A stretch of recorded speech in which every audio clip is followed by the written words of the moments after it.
आवाज में 5 बड़ी खबरें।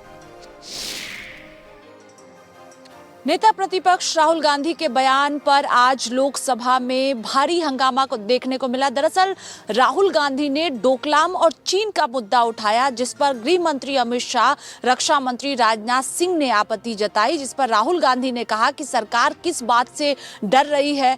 राहुल गांधी की ओर से पूर्व सेना प्रमुख की किताब का हवाला दिया गया और कहा गया कि वो किताब के अंश को ही पढ़ना चाहते हैं। इसी पर रक्षा मंत्री ने कहा कि ये किताब अभी प्रकाशित ही नहीं हुई है, जिसका हवाला दिया गया।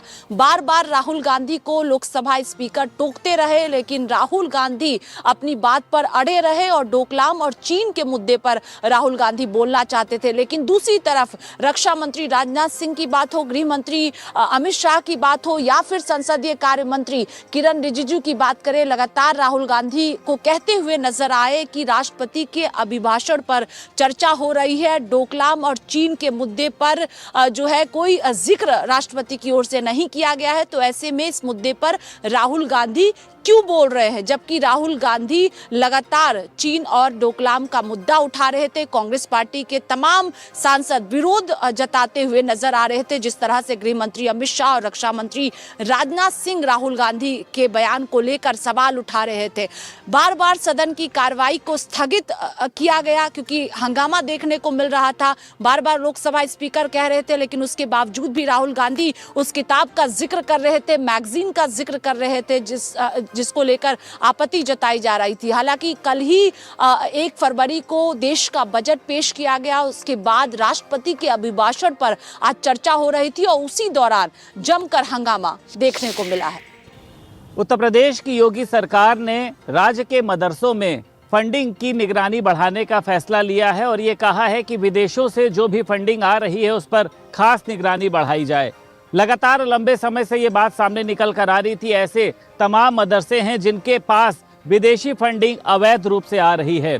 सरकार ने ये भी कहा है कि जो खास निगरानी है वो विशेष रूप से विदेशी फंडिंग पर बढ़ाई जाएगी। अगर वैध तरीके से फंडिंग आ रही है तो कोई बात नहीं, लेकिन अगर अवैध तरीके से इन मदरसों को विदेशी फंडिंग की जा रही है तो उस पर जो भी जांच एजेंसियां हो, वो चाहे एटीएस हो चाहे एसआईटी हो, ऐसे संबंधित अधिकारी जांच करेंगे।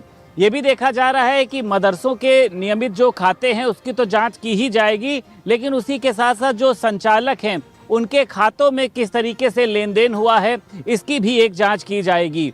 मुख्यमंत्री योगी आदित्यनाथ ने साफ तौर पर यह भी कहा है कि मदरसों की जांच कराने का मकसद सिर्फ इतना है कि वहां की सुरक्षा को तय किया जा सके और उसी के साथ साथ वहां की क्वालिटी को तय किया जा सके। सोनभद्र के रावटगंज स्थित लोही टोल प्लाजा के पास महिला अधिवक्ता और उनके परिजनों के साथ टोल कर्मियों की जमकर मारपीट हो गई। बता दें कि इस मारपीट में महिला अधिवक्ता सहित 3 लोग गंभीर रूप से घायल हो गए। सभी घायलों को जिला अस्पताल में भर्ती कराया गया है। बताते हैं कि महिला अधिवक्ता आरती पांडे अपने परिजनों के साथ अपने रिश्तेदार के यहाँ घूमने जा रही थी। इसी दौरान लोही टोल प्लाजा पर लंबी लाइन में उनको गाड़ी भी फंस गई। इस दौरान काफी समय बीत जाने के बाद जब महिला अधिवक्ता ने अपने परिजनों से इसकी जानकारी लेने के लिए कहा गया तो वो उनसे तू मैं हो गया और उनके साथ बदतमीजी से बात करने लगे। इसी बीच उनमें हाथापाई भी हो गई।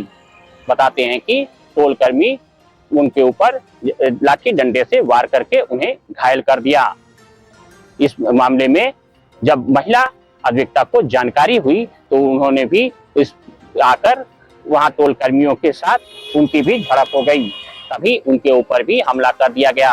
बताते हैं कि इस हमले में वो भी घायल हो गई। वहीं उनके साथ चल रही एक और महिला भी गंभीर रूप से घायल हो गई, जिसे तत्काल ही जिला अस्पताल में भर्ती कराया गया। जब इसकी सूचना अधिवक्ताओं को हुई तो आक्रोशित देखते को मिला। बता दें कि इस दौरान उन्होंने टोल कर्मियों की गिरफ्तारी की भी मांग की। सूचना पे पहुंची पुलिस ने तत्काल ही महिला अधिवक्ता के तहरीर पर कार्रवाई कर दी। वहीं 2 टोल कर्मियों को गिरफ्तार करते हुए उन्हें जेल भेज दिया। बता दें कि जब इसकी जानकारी सुबह अन्य अधिवक्ताओं को हुआ तो वो इसके लिए आक्रोशित हो गए और उन्होंने पूरा रावटगंज में पैदल मार्च करते हुए हल्ला बोल दिया। बता दें कि इसके बाद वो सीधे टोल प्लाजा पहुंचे और अपनी मांग को पूरी करने की मांग करने लगे। देवरिया जिले के रामपुर कारखाना थाना क्षेत्र से एक हैरान कर देने वाला मामला सामने आया है, जहां एक नाबालिग किशोर ने अपने घर में रखे लगभग 85 लाख रुपए के चांदी और सोने के गहने दुकानदार को देकर मोमोज खा गया।